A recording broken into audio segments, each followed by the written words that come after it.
But you have a remote for it? Yeah. Why? It just showed up in our apartment. Same with this.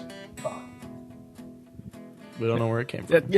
That stuffed cock in the corner? Yeah. It looks like the equivalent of a wreath to put on your door. It's like a piñata made by a blind man. Oh, God. You would think, given that it's kind of cold, that I would not be sweating, but... Yeah, I'm with you on that. I'm like a random... I'm cold, I'm freezing, hence, like, the hoodie and the vest, but, like, I'll still sweat whenever I'm cold. It's just, like, a thing. I don't know. Well, in my case, it's because I'm not in shape and very overweight. Like, my body runs kind of hot anyway, Yeah. and so... Like most days, even if most people think it's kind of cold, I'm just out there in a t-shirt. Or like the other day when I was dressed up for my interview, like I'm already wearing a couple layers and I feel uncomfortable, so I'm just running real hot the whole day, and I didn't even bring a jacket or a hat or anything. Yeah. Even though it was raining. I remember I used to be like super self-conscious about it. Like I'd be in math class in like grade 10 and like I would just like have like I would only try to wear like white or black shirts, but like if I had another shirt and you could see like the sweat stains, I would literally go to the bathroom and I would like take paper towel and I would like dry my armpits and then I would like put fresh paper towel under there and like try and like soak it in because I didn't want people to know that I sweat like a normal human being, because I am not a human being. No. I'm not a male athlete. I don't sweat. Yeah. I don't even sweat when I play sports. That's it. I think that also has something to do with it, though. I don't know. I don't know if it's just like some people sweat, some people don't. But like, I think it's just, I always thought that it was because I was an athlete. My body is just like never like relaxing. So I thought that it was always just sweating because of that. But it's just because I'm fucking weird. Are we allowed to swear on this? Oh, yeah. You can say anything. Okay. All right. You can say where we're And we're already recording? Oh yeah. We've been going. Cool. This is good. But yeah, you can swear, admit to a crime. I didn't do it. I know they sent you. I didn't do it. Call out ICE. Oh, no. Yeah. Actually, calling out ICE, I almost got deported last year. I think you mentioned this to me like in passing, but I don't think I ever got the full context. Yeah, so I don't really even understand how it happened, but being an international student it's Canada. It shouldn't even be international. It should just be like neighboring student. I got an email from the international office and they were like, hey, like you need to pay your taxes or else what's the IRS? Yeah. They were like, they're going to deport you. And I'm like, no. The IRS collects taxes. The agency that would deport you is ICE. Yeah, but like they were gonna deport me because I wasn't paying taxes or something, and I was like, I don't have to pay taxes because I don't make any money here. So then, I don't even know like how it happened, but like I got an email from the IRS, and then I had to go like really hardcore to the international office and be like, guys, help! I don't want to get deported.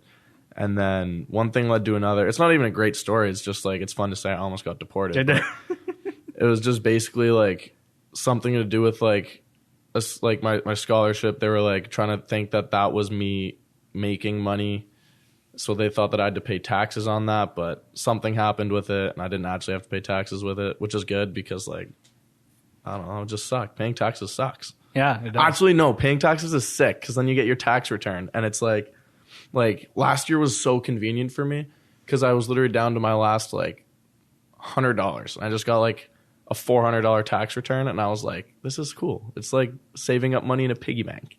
Yeah, but you pay the taxes, but then you do your tax. Yeah, you go through your taxes and you get your tax return. So it's money you should have had in the first place because it looks like the point of doing your tax return is you paid too much taxes in the first place. Yeah. I mean, being like our age, I don't exactly know how it works in the States, but at home, being like under 18 or under 21 or whatever, and you make less than X amount of dollars in a year, you just get all your tax money back. So I like to think of it more as like a long-term investment than paying taxes, or like kind of just like setting money aside, but not on purpose. Like leaving $20 in a pair of pants, then finding it later. But your pants are the gun. Yeah, I guess. But yeah. It works. It works. Here's some ASMR for you guys. Yeah.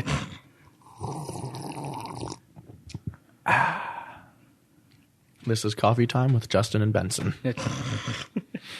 Well, more coffee time with just Justin. And Benson watching. He's a watcher. Benson watching people drink coffee. That's on CBS. What do you think that would be on? What kind of, if you were on a TV like channel or what a network, what network would it be? I don't know. IFC? I'd be on the Fireplace channel. That's, I would be the guy that every so often puts a log onto the fire. You ever seen that when you watch it? There's a guy that puts a log onto the fire. I've never heard of the Fireplace channel. You've never heard of the Fireplace channel? No, I have not. Oh my god, it's amazing. It's just a channel and it's just a fireplace, just burning. That's it. Yeah, it's and like every once in a while the guy puts a log on it. Yeah. It's awesome. Their ratings are hot. How do you sustain that kind of? Is it literally a live camera just on a fireplace? I don't know. Or do they loop it? Or I don't know if it's live or recording. I would imagine that it might be looped, or else that's just like super hard to keep. It's not live. That's way too long to keep a fire burning. But like, I think that they must loop it when the fire's at its prime. But I've never caught them in the loop. If it is a loop, it's a great loop. Okay. But yeah, there's a Fireplace channel. There's like a fish tank channel. A lot of great channels out there. I love watching TV. I haven't actually surfed TV in a few years. Like sometimes I'll tune into like shows I'm actually following on like network television, like CBS, ABC, or whatever. But I haven't done a thing where like I just spend a few hours sitting on a couch and like flipping through channels. I haven't done that in forever. No, I haven't done that either. I'm just like, now it's more of like a Netflix thing, or like if I'm like, we don't really even have TV like on campus. Like there's like the screwy plug thing, cable, I guess, cable TV. Basic cable. Yeah. And that sucks. Like half the ports don't even work. And then like we get Xfinity on campus, which is actually kind of cool. Like there's all like the football games, hockey games, like there's like movies and stuff. I don't know. That's all right. But like I don't sit at home and just watch TV unless it's the Fireplace channel. And like the TV networks really piss me off because like they don't offer a package with just the Fireplace channel. You have to buy like 50 other channels. Yeah. And would you say that's the thing you spend the most time watching, just the Fireplace channel? Definitely. Without a doubt. Because I'm calling out all the TV networks right now. Give me my package with just the Fireplace channel. Like you just find it relaxing or something? Or I don't know. I mean, I'm not an arsonist, but like I love fire. Like I have my candle right now. I love fire. I love fire. My mom used to get pissed at me when I was a kid because I would take my super dope smelling Axe body spray and I would spray it on the carpet and then light it on fire. My room was just filled with these little brown burnt rings of carpet. But I'm not an arsonist. Are you sure? Maybe a pyromaniac, not an arsonist. Is it like you feel real like the old guy with a pipe sitting by a fireplace kind of vibes? Sometimes I'll brew myself a nice cup of hot cocoa. Grab a sweater vest, yeah, or a cardigan, depending what's find clean. a pipe or make a makeshift pipe. Yeah, I'll just get a piece of corn, make a corn pipe, and then just chill out right by the Fireplace channel with my dog, canine, not human, and then I don't know, just have a nice relaxing evening. Yeah, maybe a candle too. I do like candles a lot. It's in my Instagram bio. I'm gonna read my Instagram bio right now. It is, I believe it's Scented Candle Enthusiast, Yankee Candle Rewards Club member. Yeah. Are you allowed that many characters? Yeah. I have Scented Candle Enthusiast / Yankee Candle Rewards Club member. Oh, I thought you meant, oh, right. I was confusing your bio with your handle. Oh, no. I'm like, no. Are you allowed that many characters in your handle? No, my handle is at Justin Tkachuk 77 if you want to go follow it. I'll pay you for the shout out later. Oh, God. What else here? What else? What did we do today? We went to Shakespeare. Yeah. We had Shakespeare. Yeah. And then, I came back, and then I had to go over to the athletic center for a minute. By a minute, I mean like an hour. And then To do what? just go get treatment, heat up, roll out. Make sure our laundry got done, because our laundry didn't get done yesterday, so that sucked.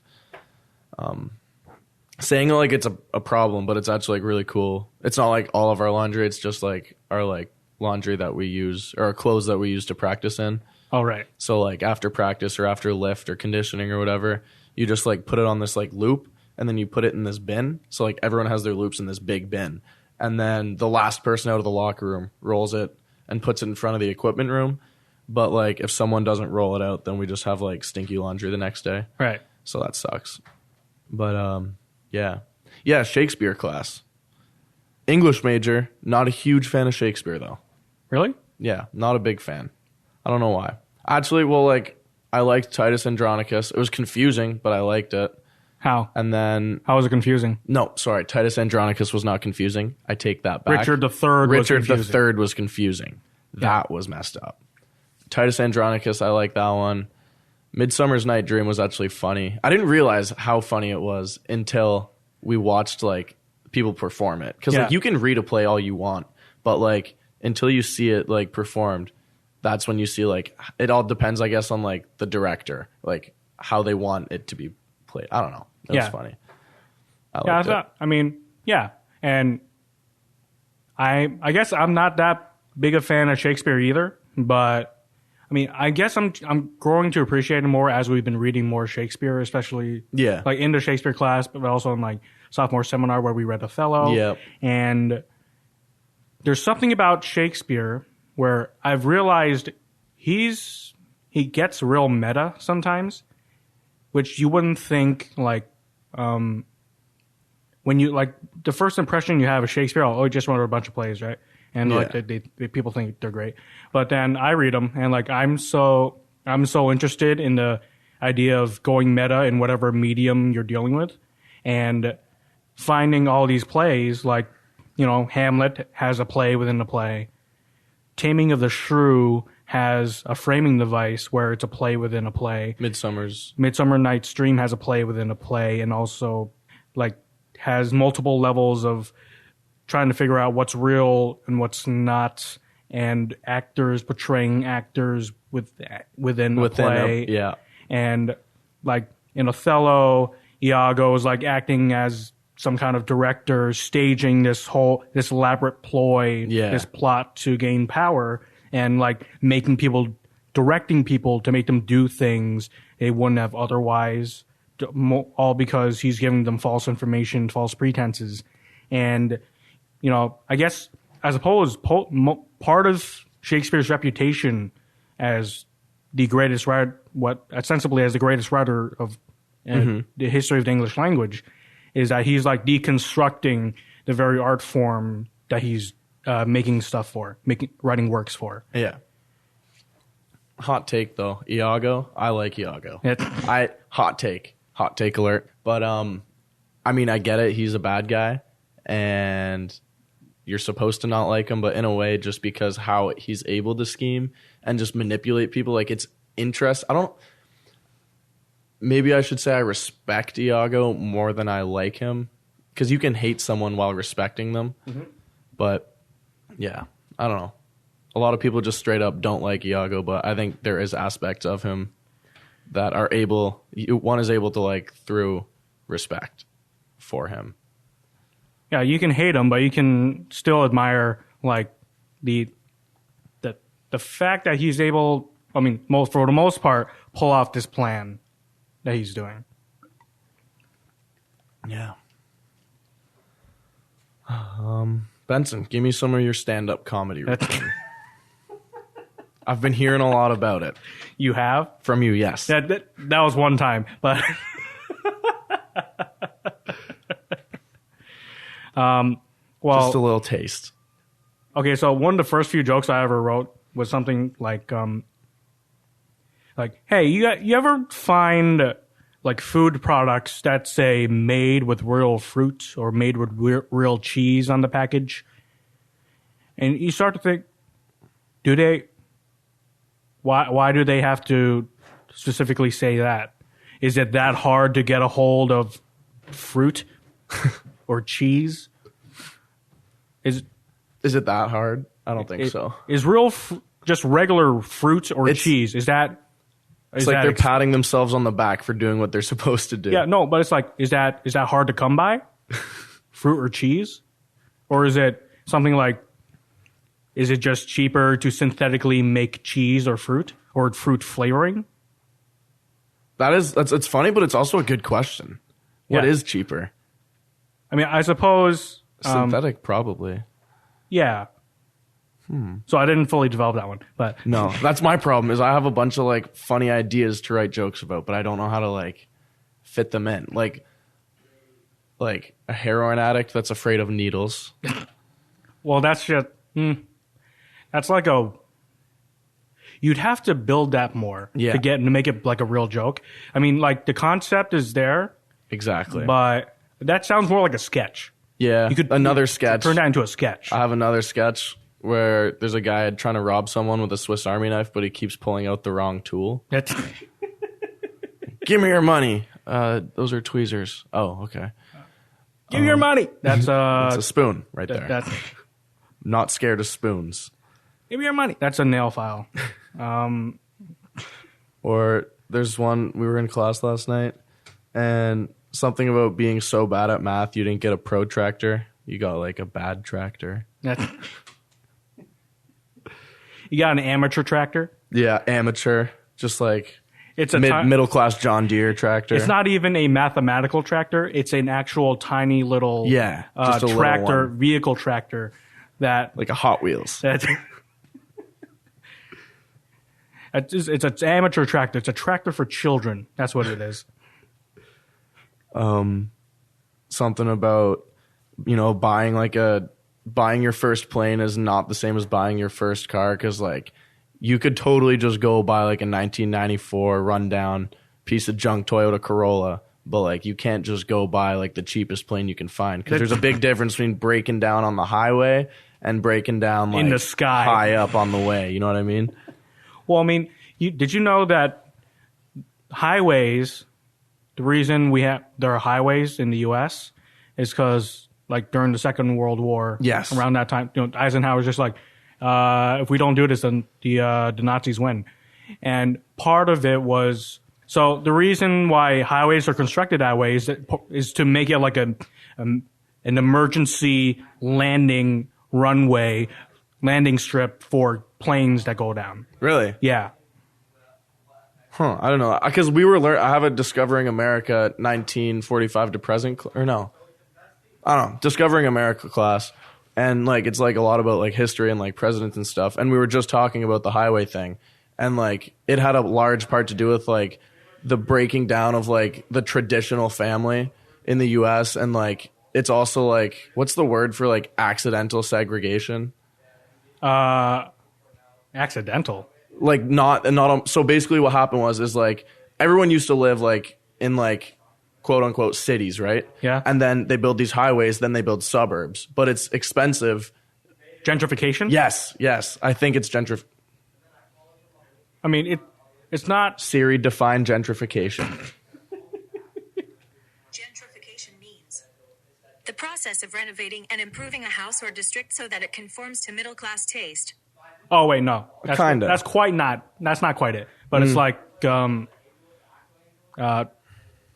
what is it? Urbanization? I don't know. Yeah, but basically like all the like upper middle class families could afford to move out of the cities. Yeah. And just like it kind of just like ruined the whole thing, and like their tax brackets would fall down, and like that's like the big downfall for some of the cities. But highways are dope. I mean, I like highways. Yeah. So like thanks President Eisenhower for the highways. Yeah. Netflix or Hulu, or neither? I mean, I have both. See, for me, it's a grass is greener on the other side kind of situation, because I feel like I've watched everything on Netflix. Have you? Everything that I want to watch, yeah. Really? Like, I have had Netflix since, like, 2016, 2017. So, like, the only time I watch a new movie is, like, when, like, every time I watch something on Netflix is when like a new movie comes out. Like I've seen all the series and stuff. Good series. The plural of series Serii. is still series. Series. Wow. So, Good thing I'm an English major. that Good series is The Ozarks. Ozark. Very good. Yeah, it's starring Jason Bateman. Yes. What else did I like? Oh, The In-Betweeners, but not the weird British version. Okay. Like the American one. My not new favorite movie, but like my favorite newish movie that I just watched was The King. That's a good movie. I think it's about King Henry III. I think it's Henry the Fourth. Fourth. It's based on the Shakespeare play, and Joel Edgerton was a writer, producer, and starred in it. But I think it was directed by some other guy. Yeah, the kid that played King Henry was Thomas or Timothy Chalamet. Yeah. Oh, he did good. It was a good movie. Have you heard of Timothy Chalamet before The King? No, never. He's I'm sure you have though. Yep, film major here. I think his big break was when he starred in that movie Call Me by Your Name. I haven't heard of that. It's where he and Armie Hammer are gay boys, and he fucks a peach during that movie. What the fuck? It's all right. I mean, what the heck? A peach. Wait. What? When is this movie from? 2017.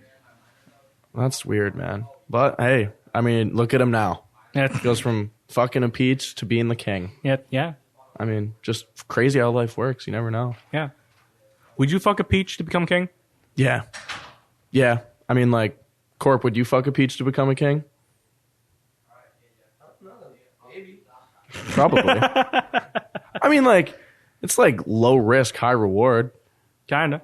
I mean, you just maybe the only thing you have to worry about is like the fruit acid on your penis. Moving on. Yeah, you really did say this podcast goes crazy places.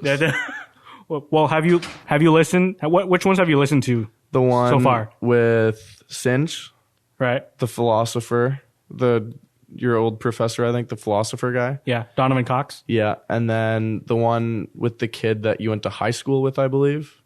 The teacher of mine from high school. The football guy. Yeah. Yeah. Okay. Yeah. Rick. His name is Rick. Yeah. Yeah. He's a physics teacher in my hometown at my high school. That makes sense. Yeah, see, I always told myself I would make a podcast, but I never did. But look at me now on a podcast. I mean, it's my podcast, but it's 60-40. Yeah. I'm doing all the hard work. I got all the equipment. I set it up. I'm going to edit it later. That's true. Yeah. I mean, I just have to talk. All guests have to do is show up and speak into a microphone. That's what kind of podcast were you trying to do? Did you think about doing? I don't even know. I always just think, I feel like everyone thinks this all the time, but like if you had like a camera crew follow you around, you would have like a funny reality TV show. So like, or an episode of The Office. Yeah. But like my idea was to like go after on like Sundays, just like sit down with like roommates and like friends and just like talk about what happened that week and like tell funny stories from that week. Cause like a lot of funny stuff goes down. And then we're going to call it A Waste of Time. Okay. Because it's really going to be just like a waste of time. But like, I think it would just be funny. Like imagine like going back like 20 years and just being like, oh, hey kids, listen to this podcast. And you just like say some out of pocket shit. And like 8-year-old Timothy is just like scarred from like you telling stories from when you're in college. Like the real stories.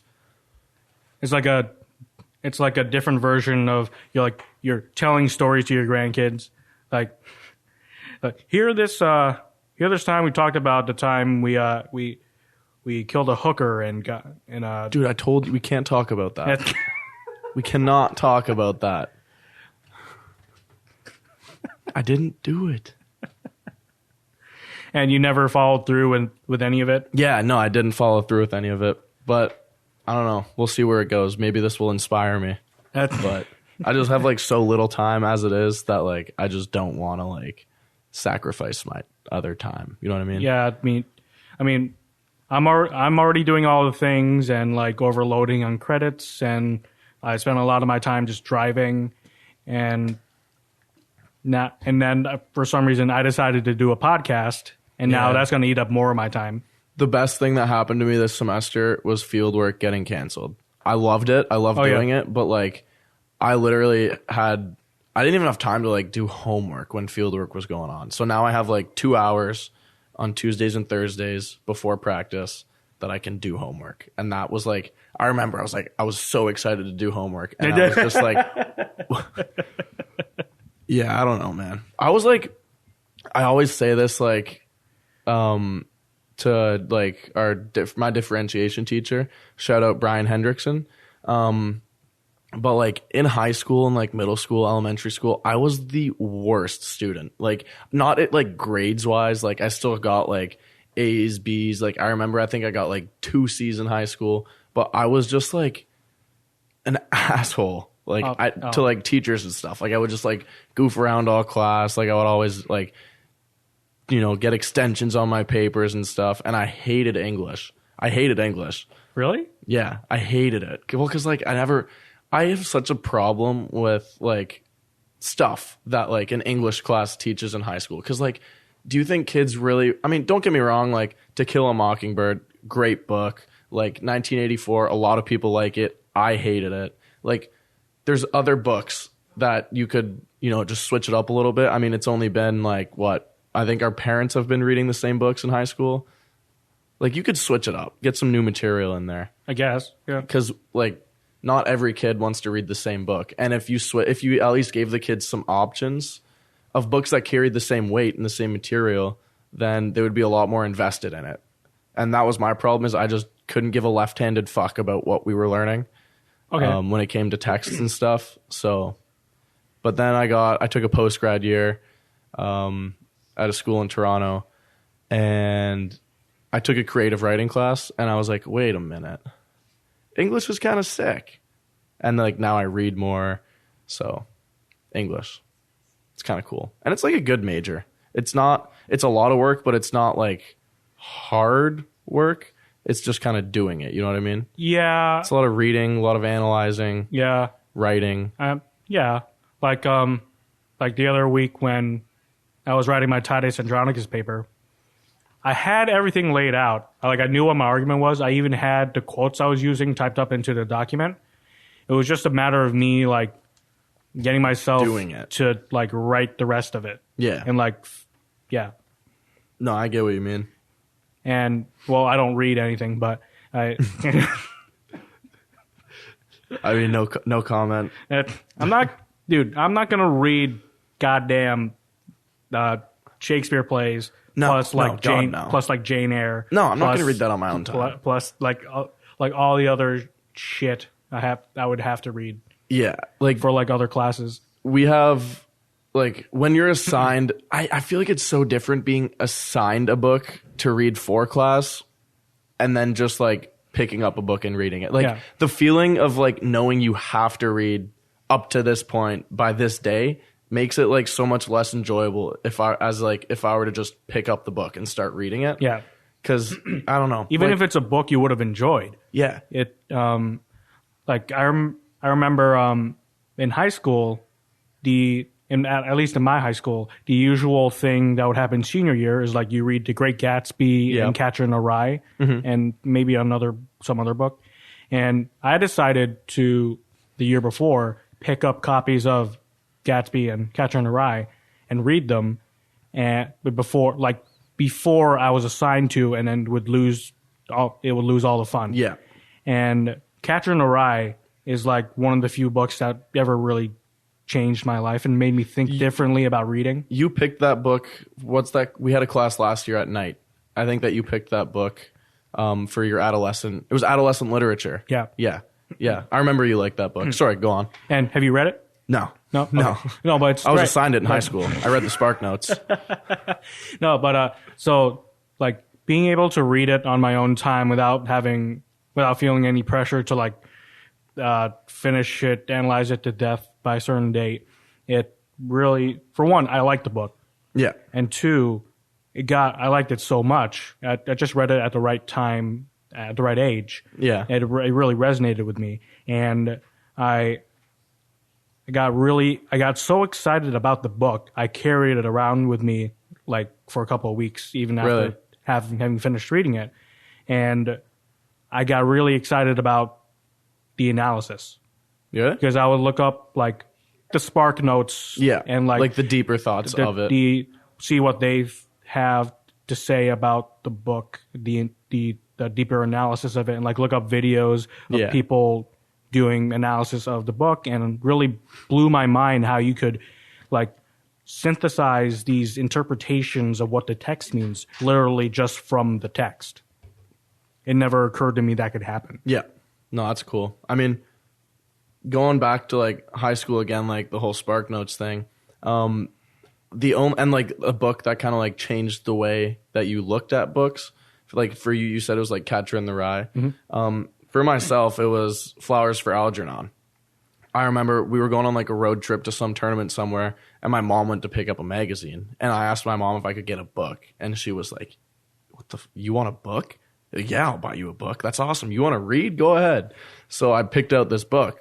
Actually, she recommended it to me, and I read it, and I loved it. And then the following year, we were assigned to read the book, and it was just a lot less fun. Like, not just because I like knew what happened, but like being like told that you have to read something. It's like telling a little kid not to do something. Yeah. It makes them want to do it even more.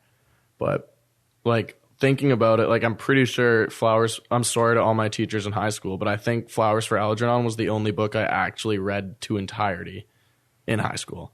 But yeah, and like now whenever I read a book, like I will take like sometimes a month if like just to read it, because like I'll just take my time with it. Like last year I read A River Runs Through It, one of my favorite movies, so I got the book, and it took me like about a month to get through it. Just not because like I didn't like it, but just because like I would just pick it up every now and then just for a little bit. Yeah. But it was nice. Like I enjoyed it because I wasn't pressured to read it. Like I only had to read it when I wanted to read it. Yeah, and during that year, when I was reading like Great Gatsby and Catcher in the Rye, I got so into reading, I was reading multiple books at a time, to the point where, not to disparage the books, but when I'm like, say I'm reading Catcher in the Rye and it's like a slow part that kind of, I'm like, I'll switch to another book, like I switched to Gatsby, and then start reading that until it got to a point that was kind of slow. I'm like, I'm not feeling this right now. Then like switch back to Catcher, or like I see a third book that I would have been reading at the time or something like that. That's kind of a good idea. Read it until you get bored with it and then switch it up. Did you like Flowers for Algernon just because it was just a really good book to read, or were you like thinking about like the analysis? Were you getting excited about that? I think that the story was really good. It was like, I mean, it was sad obviously, but like I felt like I was like invested in the book, like to know what happened. And then like after it kind of like picking up like the super basic like analysis of it, like, oh, don't like try to be someone you're not, like don't take anything for granted, like science is bad. Just kidding. But like I mean just like that stuff, I guess. I don't know. I think like it was just, I don't know why I liked it so much. Because I mean at the end of the day, I mean it's like a pretty famous book, like for adolescent literature, but like it's just a book. I mean, it's a very generic kind of story, I guess. Yeah. Lesson. So you said you haven't actually read Catcher in the Rye, but you're familiar with at least the plot line, right? I think so. I don't know if it was actually assigned to us in high school. But I mean, Holden Caulfield, he's he gets kicked out of his boarding school, goes back home, but he doesn't want to go home just yet, and like he doesn't want to grow up, right? He doesn't want to grow up. And one of the things that really stuck with me about the book, once I realized was able to pick up on the analysis, the underlying bits of the book, was like the fact that he went to the Natural History Museum and he likes it there because everything's standing still. Everything is frozen in time. And that's what he wants to do. He doesn't want to grow up. Or like at the very end, when he's watching his his little sister Phoebe go on the carousel. Yeah. He's finally happy in that moment because he's seeing the childlike wonder in his sister like renew itself in a carousel going around and around again and never really ending. I like that. That's cool. Maybe I'll have to read that. Maybe I will. I don't think that I was ever assigned it though, because that sounds like a kind of book that I would actually enjoy, like if I were to read the summary or something. But just read I'm just saying, like if I'd read the synopsis on the back. Like if I were to like be given, just like if they were like hand me this book, be like, hey, you want to read this? And I read the synopsis, I would be like, yeah, I'd read it. Like, but I don't know. I think I got to get more into audiobooks, maybe. Maybe not. Maybe a mix of both. I mean, I listen to audiobooks a lot, like as I'm driving here, and there's something you can. It's not the same. I mean, it's not the same. You can't just like go back reread a word. Yeah, and if you're just reading it, that's fine. But then if you're really trying to get underneath the text, you should probably like literally look at it, because like there's something about like you looking at the words and like find like maybe a word catches your eye, and then you're like, wait a minute, that could mean this. You can't close read an audiobook. No, not quite. Not quite. No, I get that. I'm just saying, like, just like for the same sake of like listen to a podcast, just like I love music, but like music does get boring after a while, and like it's nice to like switch it up, and like I do like listening to podcasts, but like I don't really listen to actually I got my first ever MP4. It came with an audiobook. What's that book with the peach? Like the James and the Giant Peach? Yeah, something like that. It came with an audiobook of that, and I listened to it, and I was so confused because I was like, you got 5 years an old. MP4? What does that mean? MP4? Or MP3. MP4 is the gun in Call of Duty. MP3. You're the very first time you received an MP3 file? No, MP3, like an MP3 player? Yeah, an MP3 player, like an iPod. Oh, right. Before iPod. Yeah. Oh, it's just an MP3, MP4. MP4 would be a video file. Okay, it was an MP3 then, I guess, because it was an audiobook. Yeah. Yeah, and it didn't have a screen. So it couldn't. But you got James and a Giant Peach? Yeah, and I listened to that, and I was just like mad confused because I was like 5 years old, and I'm like, what is this? Who's James? How big are peaches? I don't know. I'm 5. Giant, apparently. Yeah, apparently. Or at least giant. this one. I'll tell you this. I didn't learn about close reading until last semester. In Rivera's class? Basically, yes. Yeah. I never learned. I didn't know what it was. I was not aware until we had world literature with Dr. Rivera, because when you're in high school and you're just a student and you just want to like you're reading the book for the plot so you can pass your test. Yeah. But you're not reading into it. Exactly. No one ever taught me how to make inferences or like up until a couple years ago, I was like majoring in a STEM field and was very science minded. So I thought about everything very like literally, empirically, very logically. It wasn't until I learned about close reading that I developed like the kind of lateral thinking you need for it. Because when the point of close reading and analyzing text is you're thinking about what else it could mean. Or making little subtle jumps in logic so you can make connections to what it all could mean. Yeah. Like different multiple meanings of words, or the literal like sound of a word if it could remind you of a different thing. Even just the tone. The tone is huge. It could be like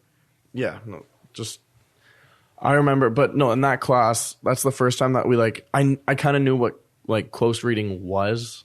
I kind of knew like people did it and they existed, but I was like, yeah, I'll never be able to pick. I'm literally just too dumb to be able to pick up on things like that. Yeah. You know what I mean? No, it's different, but like in that class, I feel like the only way we learned to close read though was like denotations, connotations, like tone. And then like when we're in sophomore seminar this year, like we literally got that paper of like how to like close read for your close reading papers or whatever. There was like 40 different ways, and I'm like, what? I didn't know that was also so like it constantly like evolves in the way that I surprised myself where I was able to pick up on things that weren't just like multiple meanings of words, like meter. And you would think as a musician I would like pick up on meter, the rhythm of words, but it isn't up until now. I think I'm actually starting to get it, and how like what a goddamn stressed syllable sounds like. Yeah, no, I'm with that. The whole thing. Well, I think that's why you're also liking a lot of the Shakespeare stuff now too, is because like you're the only one in class to pick up on like, not the only one, but like when it switches from like verse to prose or like iambic pentameter, like even today you were saying it switches in and out when Shylock in Merchant of Venice is speaking. Yeah, exactly. And like you can pick up on that. So I think that's like a big benefit for you for like being a music person. Like you get that. Like, I mean, I took obviously music in high school. We had to play, what did we have to play in grade 9? Recorder or something? I don't know. But then, that's middle school. I don't know. I ended up playing the guitar and I sucked. I sucked. It was awful. But I didn't get it. I sucked too, but I don't have any rhythm. I can't dance and I can't play music. So I mean, I couldn't either when I first started. Like, if you listen to other episodes of the podcast, and especially Mark's, which will go up soon. Yeah. I talk about how I started playing music when I was 17, which was only 6 years ago. Yeah. And, I had no musical context or upbringing. Yeah. I came in with nothing, really. I had to build everything from the ground up. And now, I still think I'm a shit musician. But at least you know stuff now. But at least I know stuff, and I've come so far. Like I'm even minoring in music, and I'm like getting by, or at least not getting by, but like I'm doing my best, and it's good enough. Yeah. And I'm actually, I feel myself really being challenged, pushing myself to learn all these things, and like learn how to perform better, and like advancing my knowledge and proficiency on like guitar. Starting off knowing nothing is honestly sometimes better than like coming from a musical family, I guess. Because if you come from musical parents, you're gonna have all these like preconceptions, and they're gonna like be like always pushing their thoughts and beliefs and styles on you, right? So like being able to kind of start from the bottom and lay your own foundation. Yeah, I feel like that might help. I remember when back in high school, I was doing this like arts enrichment after school thing. Yeah, where like you had a bunch of kids come together to write a song and record the song. And when we were in the middle of writing it, most of them were people who, like, I could tell they started early because parents are just like, oh, you put your kid in music lessons, they'll be good, right? Yeah. And sure, they could play and whatever, but like we were trying to come up with lyrics, and this kid was like, we could be heroes. Like, yeah, just steal a line from David Bowie. Yeah. And then he'd like look at me blank faced. I'm like, oh yeah, that's right. All you kids, you're not in music because you like music. You're in music because you were put into music. Yeah, it's not like, a choice. In my case, I became such a huge fan of music. It became the most important thing in my life. Yeah. And then I decided I'm going to become a musician because that makes sense. I'm such a fan of music. I should pick up instruments. And so I'm kind of glad I started late, because I know the reason I'm a musician is because I really wanted to be a musician. I really wanted to do it because that's that important to me. Not because like my parents threw me into like piano lessons or something. Yeah. Yeah. Not only that, but these kids, they play music they start from an early age and whatever, but it doesn't seem like they actually value the music. You know what I mean? Yeah, just they know it. It's like the whole thing with like education systems nowadays. It's like it's multiple choice or like filling in the blank. Like they know the answers, but they don't know why it's the answers. Like there's no like deeper understanding or like depth of knowledge. It's just like X plus Y equals Z. Like, yeah, that's just kind of how it is. And like with little kids in music, but like, there's a passion. You have a passion for it. Yeah. It's always going to be better if you're passionate about it. Yeah. Like if you're like 3 or 4 years old, you don't have a passion for anything other than like shitting yourself and napping. Yeah. And so if you put a kid into like music lessons, first of all, they're not going to like it. No one will at that age. But then and so they're never sparked to do it. They just end up like, if they don't ever have the awareness, wherewithal, or to like realize they don't like doing it, then they're just stuck in these piano lessons and they build up like this technique and proficiency, but never because they wanted to. They don't have the passion for it. Yeah. Well, it's the same thing with like sports. Like any parent can put like their kid in sports. Like I remember like, strange enough, I mean, I love hockey and I still do, but like when I started like playing hockey obviously like on the street and stuff before like you go into like an actual like program. But like I just remember I was in the garage and then my like mom came out with a stick because she needed to buy me a hockey stick. She's like, hold this, and just like puts it in my hand. It's like I held it in my right hand, so it's like, okay, get him a right-handed hockey stick because it's like you have practice next week because you're in hockey now, which is cool because like I loved hockey and like I did good at it and I liked it and I kept playing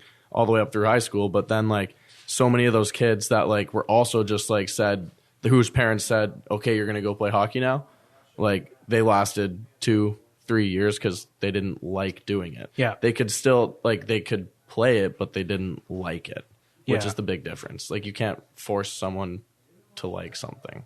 Yeah. And like especially like when they get older, like if the kid doesn't like their sport, then it's just gonna suck. Like they could be really good at it. Like I've seen it so many times where like a kid's just forced by their parent to be playing a sport that their parent likes or a sport that their parent played, and then they just burn out and it just like ruins the kid Yeah. because they're just forced to play a sport that they don't like, and it takes up so much of their time that they can't do that thing that they truly want to do, and it just kills them. Yeah. Yeah. On some level, I'm jealous of, say, kids who started playing music at an early age. Like right now, I really wish I started early to like, I can't play piano for shit. Mm-hmm. But I mean, I try, but I don't. I just feel like it's too late to like develop the Muscle memories and stuff. The coordination to play piano well. Yeah. And I mean, of course, I wish I did, but again, I'm glad that my parents never really pushed me to. They never encouraged anything that would have resulted in me like not liking a thing I actually would have liked later. Yeah. And so on some level, I am glad that even though I started late doing things, like anything like music or like I'm not like I wasn't even interested in film until like even after I started playing music. And at least I know now it's because like these are things I care about, and it's better late than never to like realize what you're into and start going at it. Mm-hmm. I mean, I've seen people be like successful in like sports as well, like starting late. Like I didn't start like late, but I started like a few years after like all my friends did. And I mean, I'm still doing pretty well for myself, but like there's also kids that literally haven't played, like never played lacrosse till like high school. And then, you know, some of them even go to play like D1, some of them go play D2, but like, or D3, like that's irrelevant. The fact is like they started late, and just because they liked doing it, they put in the effort, and then they were able to, you know, reach their goal of like playing in college. Yeah. So like it's all about like the drive and like the commitment and just like the enjoyment of what you're doing. Yeah. And like how much that helps you become successful at it.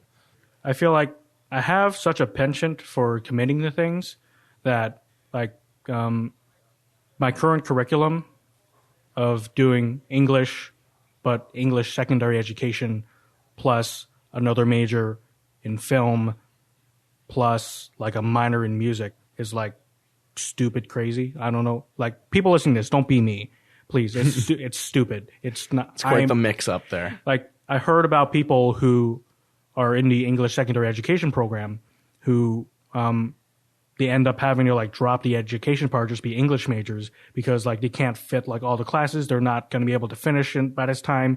And I put the most effort in trying to figure out how to do all of my programs in 4 years because that's all my scholarship's good for, 4 years.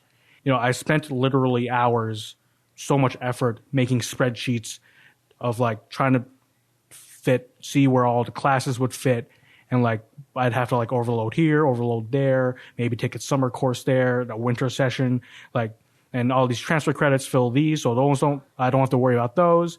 And it's going to be a real tight fit for me to do this. It might not even work because like just by luck of the draw, like when registration starts for a particular semester, it's like, oh my God, these things conflict with each other. I have to choose one or the other. Yeah. And then I won't have time to I won't have the years in order to like fulfill this.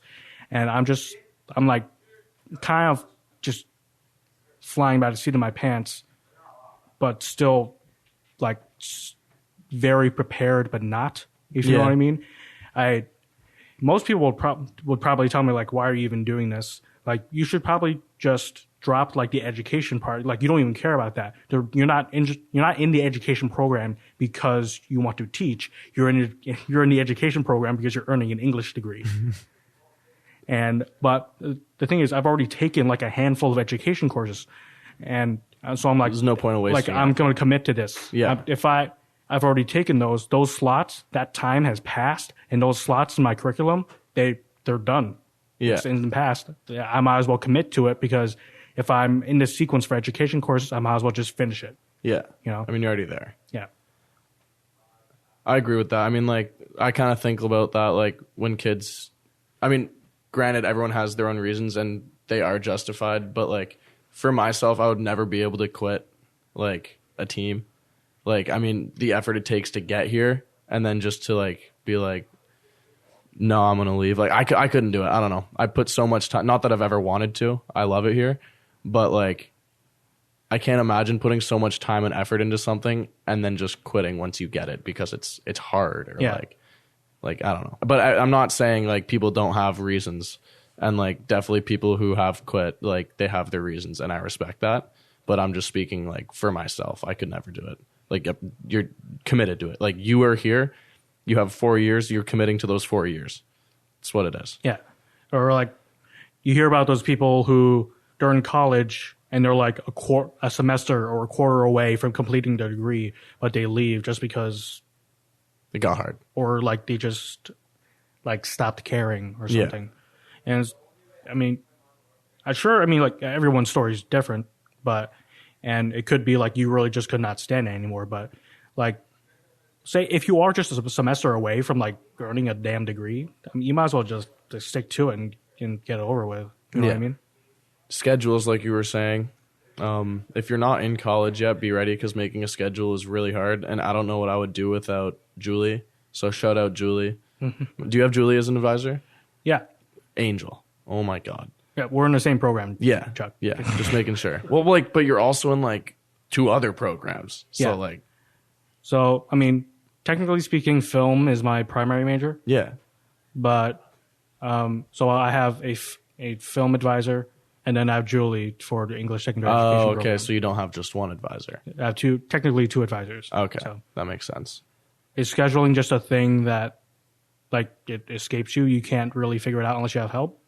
No, I mean, like, I could do it, but it's just like, I don't have, well, I mean, I could get it, but like, Julie just helps me out so much that it's like, you know, like, I'd go to get my pin and then sends me like the classes to register for. And like, so I take because like, there's 6 classes I have to register for.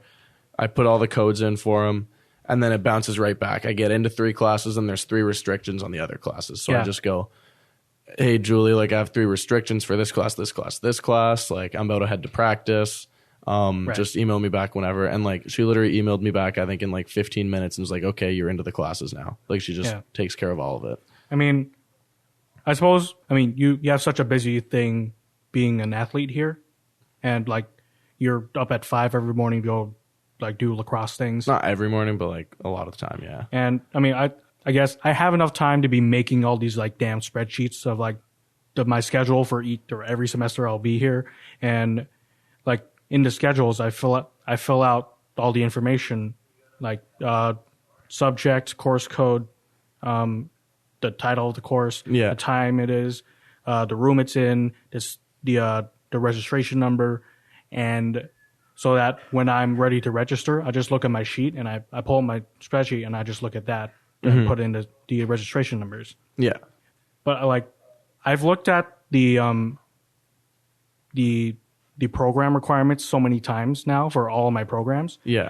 Like starting from even before I entered the university, that I kind of know them off the top of my head.